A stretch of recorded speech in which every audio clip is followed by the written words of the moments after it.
Hello दोस्तों, स्वागत है आप सभी का मेरे टेक मंत्र चैनल पर। दोस्तों आज फिर मैं आपके लिए न्यू इन्फॉर्मेशन वाली वीडियो लेकर आया हूं। दोस्तों जब भी आप कोई MSI का मदरबोर्ड बाय करना चाहते हैं और वहां पे इसके अंदर आप रैम जो ओवरक्लॉकिंग करना चाहते हैं, तब दोस्तों आपने एक चीज नोटिस की होगी कि वहां पे जितने भी MSI के जो मदरबोर्ड होते हैं वहां पे उसके मेमोरी सेक्शन में ओवरक्लॉकिंग के लिए वहां पे कुछ चीज आता है। जैसे कि दोस्तों आप देख सकते हैं, जैसे मैं एग्जाम्पल के तौर पर यहाँ पे दो मदरबोर्ड की एग्जाम्पल होगा। सबसे पहले हम दोस्तों यहाँ पे देख लेते हैं MSI Z690 टोमाहाक वाईफाई GDR5 का जो मदरबोर्ड है। अगर दोस्तों वहां पे आप मेमोरी सेक्शन में देखिए, वहां पे आपको दोस्तों देखने को मिलेगा कि यहाँ पे 4 डिम स्लॉट है और उसके अंदर वहां पे जो 192 GB तक मैक्सिमम जो मेमोरी सपोर्ट करता है टोटल। तो यहाँ पे दोस्तों आप देखेंगे कि वहां पे लिखा हुआ मैक्सिमम ओवरक्लॉकिंग फ्रीक्वेंसी, वहां पे सबसे पहले लिखा हुआ 1DPC 1R और max speed up to 6400 plus megahertz लिखा हुआ है। ऐसे नीचे आते जाएंगे तो वहां पे 2DPC और 2R maximum up to 5600 plus megahertz लिखा हुआ है। तो दोस्तों यहाँ पे ऐसा क्या हुआ है कि वहां पे जो हमारी जो फ्रीक्वेंसी डिक्रीज हो रही है, यहाँ पे इसका मतलब क्या है। ऐसे मान लीजिए दूसरे मदरबोर्ड की एग्जांपल लेते हैं। यहाँ पे जो हम MSI का दूसरा मदरबोर्ड लेते हैं और यहाँ पे MSI mag 670 टोमाहाक wifi DDR4 motherboard है। और यहाँ पे भी दोस्तों आप देख सकते हैं कि यहाँ पे भी ऐसे लिखा हुआ है कि 4 DDR4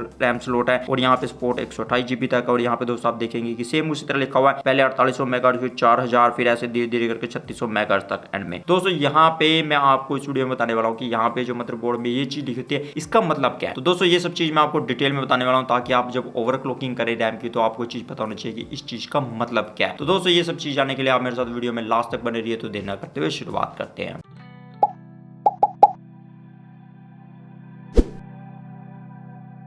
दोस्तों ये सब चीज क्या होती है ये जानने के लिए सबसे पहले तो आपको जानना जरूरी है कि जो हमारे डिम स्लॉट क्या होती है। डिम स्लॉट हम उसे बोलते हैं जिसमें दोस्तों हमारी जो रैम स्टिक लगती है। यहाँ पे दोस्तों आपने देखा होगा जितने भी H सीरीज वाली जितनी भी चिपसेट होती है उनके अंदर आपको 2 डिम स्लॉट देखने मिलती है। डिफरेंट दोस्तों जितनी भी कंपनी होती है वहां पे डिम स्लॉट का नेम अलग अलग हो सकता है, पर वहां पे दोस्तों आपको 4 डिम स्लॉट देखने को मिलती है। B सीरीज वाले जो चिपसेट वाले मदरबोर्ड होते हैं और Z सीरीज वाले चिपसेट वाले मदरबोर्ड होते हैं। तो वहां पे आपको ज्यादा देखने मिलेगा, मतलब जितने भी हम अपने पर्सनल यूज के लिए इस्तेमाल कर सकते हैं। और वहां पे दोस्तों जैसे MSI होता है वहां पे उसका स्लॉट का नेम देता है वो A1 A2 B1 और B2 देता है। यहाँ पे दोस्तों ये तो हो गए हमारे जो 4 जो डिम स्लॉट थे उसके बारे में बात, उसका जो नेम क्या होता है। अब दोस्तों हम यहाँ पे बात करते हैं डिम स्लॉट के बाद कि वहां पे जो हमारा चैनल क्या होता है। चैनल यहाँ पे दोस्तों ऐसे होता है कि वहां पे हमारे 2 रैम के स्लॉट के कॉम्बिनेशन को हम एक चैनल बोलते हैं। जैसे कि दोस्तों MSI के मदरबोर्ड में क्या होता है कि वहां पे जो डिम A1 होती है और A2 होता है उसे वो चैनल A बोलता है, और जो डिम B1 और B2 होता है उसके कॉम्बिनेशन को वहां चैनल B बोलता है। मतलब 2 रैम के स्लॉट को वहां पे एक चैनल बोलता है। और यहाँ पे दोस्तों मतलब टोटली यहाँ पे जो MSI के मदरबोर्ड में जो चैनल हो गए वो 2 हो गए, जैसे कि दोस्तों आप इस पिक्चर में देख सकते हैं। और यहाँ पे दोस्तों आपने देखा होगा कि जब भी हम कोई रैम स्टिक लगाना चाहते हैं, मतलब जिसमें 4 डिम स्लॉट होते हैं, तो वहां पे दोस्तों आपको देखने को मिलेगा कि वो सबसे पहले यहाँ पे देता है कि वो आपको डिम स्लॉट किस में लगानी है। अगर आप एक रैम स्टिक लगा रहे हैं, जैसे वो आपको बोलता है कि जो डिम स्लॉट नंबर आपका A2 है सबसे पहले उसमें जो रैम स्टिक लगानी है। अगर आपको दोस्तों 2 लगानी है तो वो कहता है A2 और B2 में आप लगाइए, जैसे दोस्तों आप इस पिक्चर में देख सकते हैं। यहाँ पे दोस्तों आपको क्लियरली समझ में आ जाएगा। ऐसे मान लीजिए आप वहां पे जो 4 लगाना चाहते हैं तो वहां पे वो कहता है कि चारों में आप पॉपुलर कर सकते हैं। तो आप दोस्तों देख सकते हैं कि यहाँ पे जो कॉन्फ़िगरेशन किस हिसाब से होती है। अब दोस्तों आपको यहाँ पे ये तो पता चल चुका है कि हमारी जो डिम क्या होती है और यहाँ पे जो चैनल क्या होता है। अब दोस्तों हम यहाँ पे बात करते हैं कि वहां पे DPC का मतलब कहता है। तो यहाँ पे DPC का मतलब होता है डिम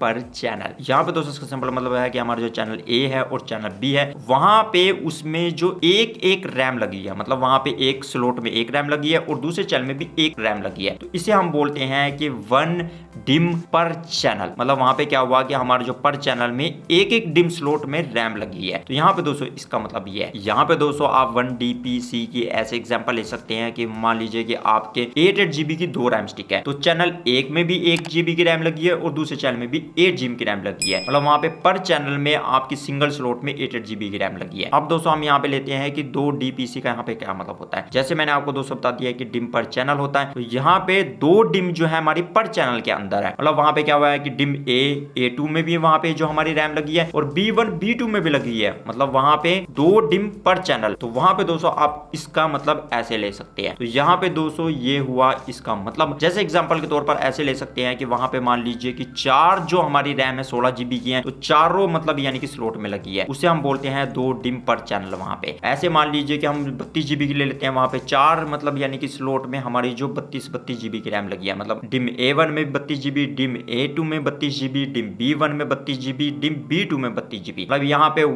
2 डिम पर चैनल, मतलब पर चैनल यहाँ पे दोनों स्लॉट के अंदर दो रैम लगी है। तो यहाँ पे दोस्तों इसका मतलब ये है। अब दोस्तों ये तो बात होगी कि हमारा जो डीपीसी आता है। अब दोस्तों हम यहाँ पे बात करते हैं कि डीपीसी के बाद वहां पे आपने 1R और 2R लिखा देखा होगा। तो यहाँ पे ये हमें बताता है कि हमारी जो रैम स्टिक लगी है, मतलब जो डिम स्लॉट में लगी है, वहां पे वो जो सिंगल रैंक है या फिर ड्यूल रैंक है। यहाँ पे दोस्तों हमारी जो क्वाड रैंक भी होती है और ऑक्टा रैंक भी होती है, पर वो ज्यादातर जो क्वाड और ऑक्टा होती है वो जो सर्वर से वर्क स्टेशन में इस्तेमाल की जाती है। और जितने भी होम पर्पस में जो हमारे पीसी होती है उनमें जो हमारी जो रैम स्टिक इस्तेमाल की जाती है वहां पे वो सिंगल रैंक होती है या फिर ड्यूल रैंक होती है। यहाँ पे दोस्तों मैं आपको बता दूं कि इसका यहाँ पे मतलब होता है कि रैंक हमारे बताता है कि वहां पे हमारा जो अरेंजमेंट है, मतलब जो रैम के अंदर जो मेमोरी चिप का वो कितना है। यहाँ पे दोस्तों अगर मान लीजिए आपको जानना हो कि आपकी मेमोरी स्टिक में वहां पे जो सिंगल रैंक है या फिर ड्यूल रैंक है, यहाँ पे आप उसके लेबल से पता लगा सकते हैं। जैसे कि आप दोस्तों यहाँ पे देख सकते हैं इस पिक में, यहाँ पे आपको देखिए कि 1R × 8 लिखा हुआ है, मतलब वो सिंगल रैंक है, और 2R × 8 लिखा हुआ वहां पे वो ड्यूल रैंक है। ऐसे मान लीजिए आप क्वाड की भी ले सकते हैं, वहां पे नीचे आप देख सकते हैं क्वाड की एग्जांपल दी है, पर वहां पे दोस्तों सिंगल और ड्यूल रैंक ही चलती है हमारे होम पर्पस में जितने भी इस्तेमाल होती है। तो वहां पे दोस्तों आप इस लेबल को देखकर ऐसे पता लगा सकते हैं कि हमारी जो रैम जो है सिंगल रैंक है या ड्यूल रैंक है। पर यहाँ पे दोस्तों कई कंपनियां क्या करती हैं कि वहां पे रैम लेबल पे वहां पे शो नहीं करती कि वहां पे वो सिंगल रैंक है या ड्यूल रैंक है, या फिर कई जो कंपनी होती है वो शो करती है कि वहां पे वो SR और DR से शो करती है कि वहां पे उनकी जो रैम है सिंगल रैंक है या ड्यूल रैंक है। अगर दोस्तों वहां पे उसकी जो लेबल पे नहीं लिखा हुआ तो वहां पे आपको जो उसकी स्पेक शीट या फिर जो स्पेसिफिकेशन होती है उसमें वहां पे पता चलेगा। अगर आपको दोस्तों वहां भी नहीं मिला तो आप दोस्तों क्या कर सकते हैं, जो थर्ड पार्टी साइट होती है वहां पे उसकी पूरी डिटेल होगी कि वहां पे उसकी जो स्पेक शीट बनाई होगी, तो वहां पे से पता चल जाएगा कि ये जो है सिंगल रैंक है ड्यूल रैंक है, तो आप वहां पे दे सकते हैं। एक बात दोस्तों मैं आपको बता दूं कि वहां पे जितनी भी हमारी जो ड्यूल रैंक जितनी भी होती है उसमें आपको वहां पे परफॉर्मेंस जो होती है थोड़ी बहुत ज्यादा देखने मिल सकती है, मतलब 3 से 5%। और वहां पे दोस्तों वो जो है हमारे जो मेमोरी कंट्रोलर होता है, मतलब जिसे हम IMC बोलते हैं, इंटीग्रेटेड मेमोरी कंट्रोलर, हमारे प्रोसेसर या मदरबोर्ड के अंदर होता है, वहां पे उसके ऊपर वो ज्यादा स्ट्रेस डालती है और ज्यादा लोड डालती है और वहां पे उसको हीटिंग भी ज्यादा करती है। अगर मान लीजिए हमारा जो IMC है जो प्रोसेसर के अंदर है, अगर मान लीजिए वहां पे ड्यूल रैंक की मेमोरी लगी है सेम कैपेसिटी में, और वहां पे फिर दोस्तों क्या होगा कि हमारा जो प्रोसेसर है ज्यादा स्ट्रेस में जाएगा, ज्यादा हीटअप होगा। उससे बाद दोस्तों मैं आपको बाकी चीजें सब बाद में डिटेल बताऊंगा। पहले हम जानते हैं कि यहाँ पे जो सिंगल रैंक और ड्यूल रैंक का, यहाँ पे दोस्तों सिंगल और ड्यूल रैंक का ये मतलब होता है कि वहां पे हमारा जो अरेंजमेंट है वो चिप का किस तरह, और वहां पे जो हमारे रैम के अंदर जो मेमोरी चिप लगी हो कितनी है। यहाँ पे दोस्तों जैसे मैंने आपको रैम लेवल में बता दिया है कि वहां पे जो कैसे दे सकते हैं। अब दोस्तों हम यहाँ पे बात करते हैं, यहाँ पे लिखा हुआ देख रहे हैं आप, मान लीजिए हम कैपेसिटी में लेते हैं 16 GB में लेते हैं और वहां पे लिखा हुआ है किसी जगह पे 1R और × 8 लिखा हुआ है। ऐसे मान लीजिए 2R × 8 लिखा हुआ, तो इसका यहाँ पे मतलब क्या हुआ, R का तो मतलब हम समझ गए, मतलब 1R का कि वहां पे वो सिंगल रैंक है, या फिर 2R का मतलब ड्यूल रैंक है। पर यहाँ पे जो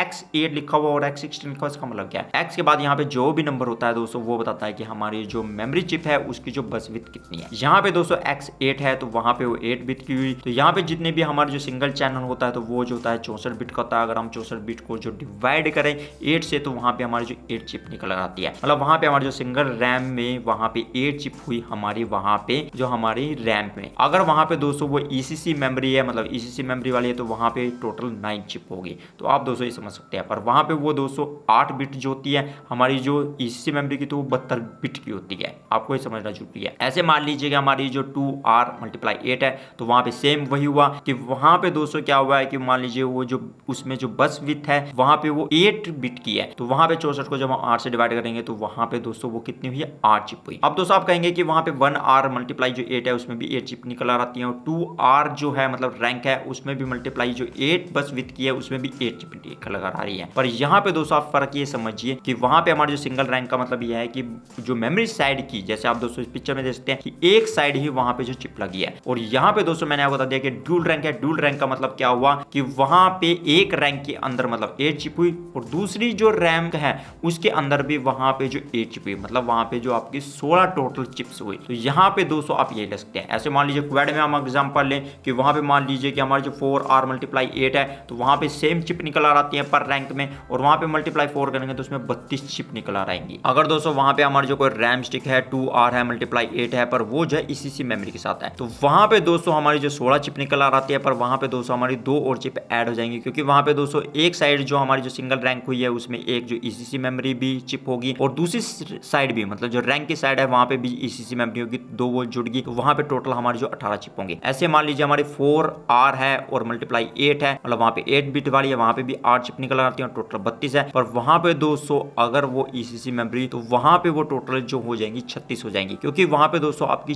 4 जो चिप है मतलब ईसीसी मेमोरी कंट्रोलर वाली भी होंगी, तो वहां पे आपकी टोटल 36 हो जाएंगी, क्योंकि सिंगल रैंक में वहां पे मान लीजिए कि 8 चिप के साथ एक ईसीसी मेमोरी है, फिर दूसरे रैंक के साथ वहां पे आपकी एक और ईसीसी मेमोरी है, तीसरे रैंक के साथ आपकी वहां पे जो एक और जो ईसीसी मेमोरी है, और चौथे रैंक वाली मतलब यानी कि 8 बंच की चिप के साथ वहां पे एक और ईसीसी मेमोरी है। तो वहां पे दोस्तों आपकी ऐसे जो 36 जो टोटल वहां पे चिप हो जाएंगी एक रैम स्टिक में। तो यहाँ पे दोस्तों ये चीज होती है। अब दोस्तों हम यहाँ पे बात करते हैं कि जो हमारे सिंगल रैंक और ड्यूल रैंक में हमारा जो फर्क क्या होता है जितनी भी हमारी रैम स्टिक होती है। यहाँ पे दोस्तों जैसे मैं आपको बता चुका हूँ कि हमारी जितनी भी ड्यूल रैम स्टिक जो होती है अगर आपको लगाते हैं तो वहां पे उसमें आपको परफॉर्मेंस थोड़ी ज्यादा देखने मिलती है, मतलब 3 से 5% ज्यादा देखने को मिलती है। वो क्यों देखने को मिलती है दोस्तों, यहाँ पे दोस्तों जितनी भी हमारी जो रैम स्टिक होती है उसमें क्या होता है कि वहां पे हमारा जो डाटा रिफ्रेश होता रहता है, मतलब वहां पे रीड और राइट जो डाटा होते हैं, क्योंकि उसमें क्या होता है कि वहां पे साइकिल होते हैं जिसमें हमारा जो वहां पे डाटा रिफ्रेश होता है। तो वहां पे दोस्तों क्या होगा कि सिंगल रैंक में क्या होगा कि वहां पे उसमें जब तक डाटा रीड और राइट प्रॉपर तरीके से नहीं आता तब तक वहां पे जो साइकिल जो रिफ्रेश नहीं होता। पर यहाँ पे दोस्तों सिंपल शब्द में ये समझ सकते हैं कि वहां पे हमारे जो ड्यूल रैंक में क्या होता है कि वहां पे जैसे मैंने आपको बता दिया कि वहां पे 2 मेमोरी बंच होते हैं, मतलब एक जो होता है रैंक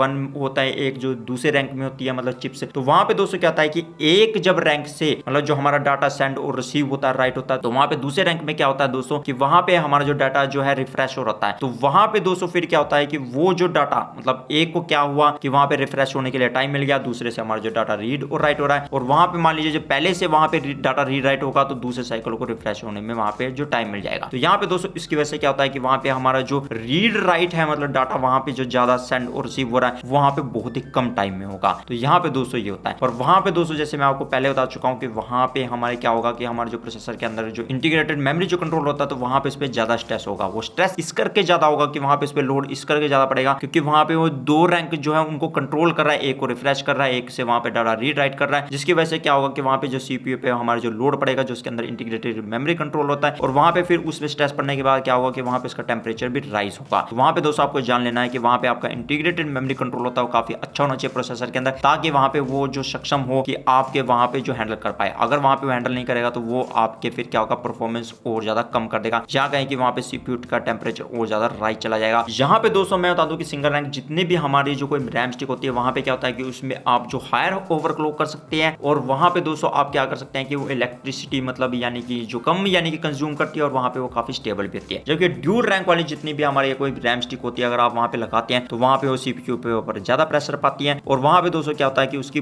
जो फ्रिक्वेंसी भी है कम होगी, क्योंकि वहां पे दोस्तों क्या होगा कि उसे हैंडल जो है डाटा काफी ज्यादा करना पड़ता है, तो इसी करके वहां पे इसकी फ्रिक्वेंसी डाउन हो जाती है। वहां पे इसकी लेटेंसी तो कम होती है पर वहां पे उसकी जो फ्रिक्वेंसी होती है वो ड्रॉप डाउन हो जाती है। तो यहाँ पे दोस्तों ये चीज आपको जो ड्यूल रैंक के साथ जो मॉड्यूल लगाते हैं उसमें ये देखने को मिलता है। अब दोस्तों हम यहाँ पे इस लाइन का मतलब समझते हैं। जो सबसे पहली लाइन है 1DPC और 1R speed up to 6400 megahertz लिखा हुआ है। यहाँ पे दोस्तों लिखा हुआ है कि मान लीजिए कि आपकी कोई रैम स्टिक है, मान लीजिए हम 16 GB की कोई एग्जांपल लेते हैं, और वहां पे वो क्या है मतलब 7000 मेगाहर्ट्ज तक है, मतलब यानी कि उसके ओवरक्लॉक है 6400 मेगाहर्ट्ज से ऊपर है। अगर मान लीजिए कि वो क्या करते हैं कि आपकी ऐसी मान लीजिए 16 GB की 2 रैम स्टिक है और सिंगल चैनल वाली है, तो वहां पे दोस्तों इसका मतलब क्या है कि अगर वहां पे आप जो डिम पर चैनल में मतलब सिंगल रैम लगाते हैं, मतलब यहाँ पे एक चैनल में एक डिम में आप एक रैम लगाते हैं, दूसरे चैनल में भी वहां पे भी आप एक सिंगल रैम लगा रहे हैं, मतलब 1 डिम पर चैनल। तो वहां पे दोस्तों उसमें क्या होगा कि और वो सिंगल रैंक वाली रैम है तो वहां पे आप उसको जो 6400 मेगाहर्ट्ज तक आप ओवरक्लॉक कर सकते हैं बड़े आराम से। तो यहाँ पे दोस्तों इसका मतलब ये है। अब दोस्तों हम बात करते हैं कि उसके बाद दोस्तों आप देखिए कि उसके बाद सेम उसी तरह है, मतलब 1 डिम पर चैनल है पर वहां पे आपकी ड्यूल रैंक आ गई है। वहां पे दोस्तों आप देखिए कि maximum speed up to 6000 megahertz plus लिखा हुआ है। तो यहाँ पे दोस्तों इसका मतलब ये है कि हमारी जो सिंगल डिम पर चैनल मतलब वहां पे हमारे जो दोनों चैनल के अंदर सिंगल रैम स्टिक लगी है, तो वहां पे वो ऊपर ड्यूल रैंक वाली हमारी जो रैम स्टिक है तो वहां पे उसकी जो स्पीड है 6000 मेगाहर्ट्ज तक मतलब चली जाएगी, मतलब 6400 मेगाहर्ट्ज से नीचे ड्रॉप डाउन हो जाएगी। यहाँ पे दोस्तों मैंने आपको बता दिया है कि वहां पे वो इस करके जो उसकी फ्रिक्वेंसी डाउन हो जाती है, क्योंकि वहां पे जो इंटीग्रेटेड मेमोरी कंट्रोल होता है वहां पे इसके ऊपर काफी लोड पड़ता है, जिसकी वजह से वहां पे उसे क्या होता है कि ज्यादा जो मोर जो वहां पे डाटा सेंड और रिसीव करना पड़ता है, तो वहां पे उसकी वजह से वहां पे फ्रिक्वेंसी डाउन हो जाती है। पर वहां पे दोस्तों उसकी लेटेंसी जो काफी कम होती है, मतलब वहां पे जो डाटा सेंड और रिसीव होता है वो काफी तेजी से मतलब काफी कम टाइम में होता है। उसके बाद दोस्तों हम यहाँ पे बात करते हैं कि उसके बाद अगली लाइन जो है 2DPC 1R maximum up to 6000 megahertz. मतलब अगर यहाँ पे इसका ये मतलब है कि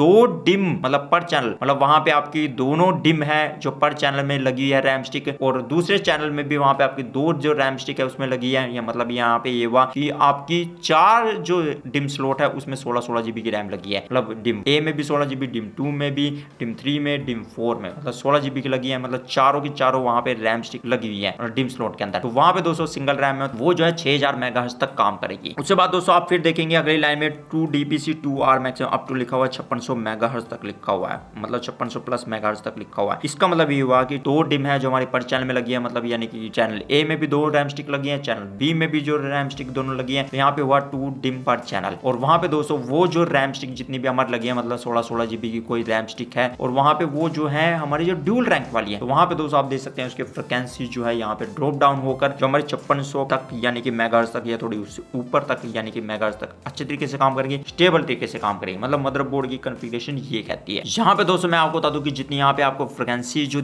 बताई गई है या दिखाई गई है वो जो मदरबोर्ड की है, ना कि प्रोसेसर की। अगर यहाँ पे दोस्तों मैं प्रोसेसर की लूँ, चाहे मान लीजिए 12 जनरेशन हुआ 13 जनरेशन हुआ, वहां पे वो जो है और कम यहाँ पे फ्रिक्वेंसी जो सपोर्ट करता है, मतलब 1 डिम पर चैनल या 2 डिम पर चैनल या सिंगल या ड्यूल रैंक में। अगर दोस्तों आपको इसके ऊपर डिटेल में वीडियो जाननी है तो मुझे कमेंट सेक्शन में बता सकते हैं, मैं उसके ऊपर डिटेल में वीडियो बना दूंगा। यहाँ पे दोस्तों मैं आपको एग्जांपल के समझाता हूँ, वहां से आपको क्लियरली समझ में आ जाएगा कि वहां पे हमारा जो IMC होता है, जो इंटीग्रेटेड मेमोरी कंट्रोल होता है, जो प्रोसेसर के अंदर, वहां पे उसमें कितना स्ट्रेस पड़ेगा। यहाँ पे हम 2 रैम लेते हैं जो हमारी सिंगल रैंक वाली है, और यहाँ पे जो एक हम रैम लेते हैं वो जो है हमारी ड्यूल रैंक वाली है। यहाँ पे दोस्तों आप सिंपल ये ले सकते हैं कि जितनी हमारी सिंगल रैंक वाली यहाँ पे 2 रैम स्टिक जो स्ट्रेस डालती है, उतना हमारी अकेली जो एक सिंगल रैम जो होगी ड्यूल रैंक वाली उतना हमारा स्ट्रेस डालेगी। यहाँ पे दोस्तों ये होता है। तो दोस्तों यहाँ से आप ये समझ सकते हैं। तो यहाँ पे दोस्तों इसी तरह आप जो दूसरे मदरबोर्ड की एग्जांपल ले सकते हैं, सेम उसी तरह ही है। मतलब वहां पे जैसे आप ले सकते हैं मैग 670 तो मैग वाईफाई DDR4 है, उसमें DDR4 के ऐसे एग्जांपल ले सकते हैं। 1 DPC आप दे सकते हैं 1 रैंक में 4800 मेगाहर्ट्ज है। और दूसरी लाइन में भी सेम ऐसे है कि वहां पे एक डिम जो है पर चैनल में है, और वहां पे पर ड्यूल रैंक वाली है वो जो 4000 मेगाहर्ट्ज तक काम करेगी। ऐसे आप दोस्तों ले सकते हैं कि 2 डिम पर चैनल वाली है और पर सिंगल रैंक वाली है वो भी 4000 मेगाहर्ट्ज तक काम करेगी, मतलब यानी कि जो मैक्सिमम ओवरक्लॉक कर सकते हैं। और यहाँ पे 2 DPC आप देखिए कि वहां पे मतलब यानी कि 2 डिम पर चैनल है, मतलब दोनों में रैम स्टिक लगी है पर चैनल में, चैनल ए में भी चैनल बी में भी, और वो जो है 3600 मेगाहर्ट्ज तक काम करेगी, मतलब यानी कि ड्रॉप डाउन हो जाएगी। वहां पे दोस्तों आप इसका ये मतलब समझ सकते हैं। तो दोस्तों उम्मीद करता हूं कि आपको यहाँ पे इस चीज के बारे में पूरी डिटेल मिल चुकी होगी। तो दोस्तों अगली वीडियो में आपको फिर मिलता हूं, तब तक सीखते रहिए और आगे बढ़ते रहिए।